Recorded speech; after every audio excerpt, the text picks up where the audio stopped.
Questionei a minha razão da vida. O que eu vim fazer aqui? Por que eu estou aqui? Né? Eu acho que é uma questão humana de todo homem. Né? Então eu sempre fui pintor. Eu sempre representei, sempre tentei, ou melhor, representei mesmo essa minha questão interior. E sempre para mim é como se fosse uma viagem para dentro e não para fora. Então no início começaram a surgir formas que eu vinha assim com a mão e surgia formas. Depois essas formas começaram a ganhar uma organização.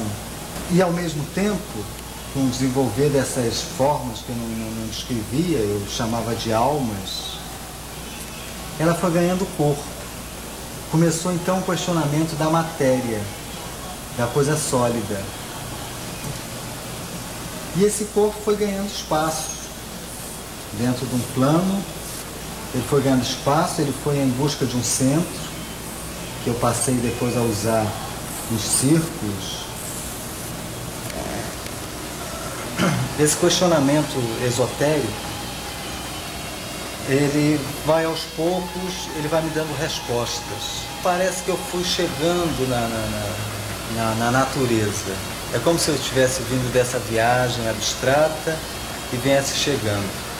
Eu começo a entrar no campo da sensualidade, eu começo a me tornar sensual, de uma coisa que eu só era mental ou espiritual, essa questão era muito fixa, os dois pontos. E eu começo a descobrir a sensualidade, o corpo sensual. O corpo da terra, o corpo da natureza, né? E o meu próprio corpo, que isso também é um caminho longo. Então eu tinha uma coisa no espaço e no tempo ali, presente, aquela única forma. Passei por experiências, inclusive até experiências de consumo, de ser consumido, que vendia, e aí começou a surgir uma pressão sobre a minha criação. E aí eu radicalizei, parei, eu falei, não pinto mais. Bem, eu rompo com esse limite. O pincel me invade, a cor invade, era uma coisa que eu já tinha uma relação muito próxima com a cor, né? Mas aí o que entra é uma diagonalização do espaço, com pinceladas largas, soltas. No começo uma coisa abstrata, mas em seguida começa a surgir uma necessidade de um questionamento. Começa uma questão do bem e do mal, Deus e o diabo. Foi uma explosão. E com esse trabalho, representei o Brasil, a força do povo brasileiro, eu senti em mim. Eu estava ali representando o meu país com a maior sinceridade e isso foi reconhecido. E nesse espaço começa a surgir como se eu me aprofundasse nessas montanhas, no âmago dessa questão de Deus e do diabo, e começa a surgir uma coisa muito sofrida. É o seio da terra, não é o seio do homem. Mas no fundo acaba sendo tudo misturado, porque as figuras têm bocas, têm olhos, têm dentes, têm um vômito quase, é um orgasmo, mas só que é todo o orgasmo da dor, né? Do sofrimento, da condição humana, né? De toda dessa angústia do homem contemporâneo. E o resultado disso é o trabalho que eu trago para a Bienal de São Paulo. Coincidindo com a minha volta ao Brasil, eu começo a pintar caras, eu acho que eram as minhas caras. Eu chamo mais de cara do que de máscara, porque eu não tinha intenção de mascarar, né? Era a intenção da verdade ali, da cara, do espelho.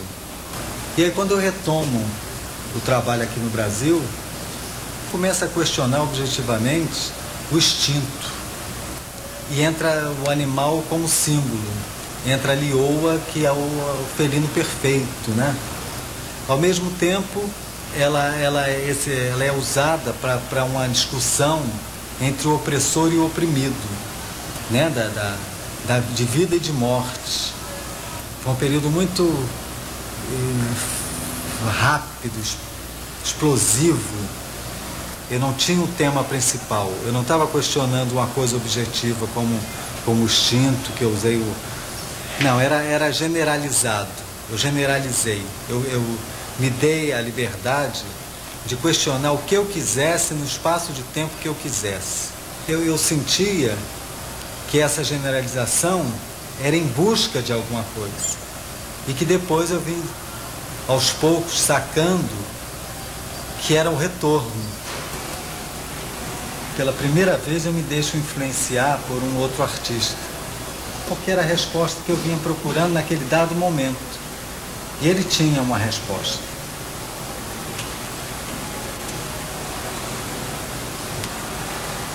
Que era uma resposta da fantasia, que é um questionamento nesse sentido de corpo e de espírito. Aqui não, aqui já é de figura e de fundo.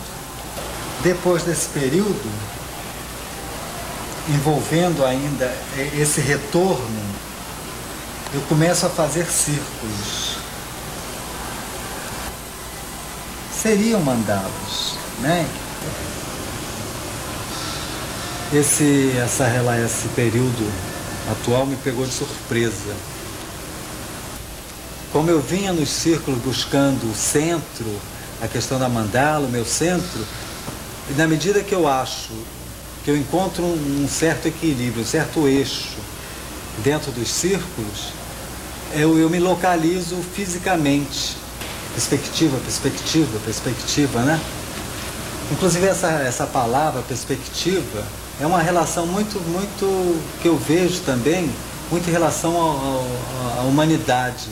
Ela está sem perspectiva, ela está sem ponto de fuga. Como se a vida o homem estivesse num momento sem alternativa e que a única solução ou questão, para mim plausível, é ele se defrontar e ter coragem de penetrar nesse plano. Porque é um plano que a profundidade não é ilusória. É um plano em que a profundidade é verdadeira. Eu acho que é isso, cara.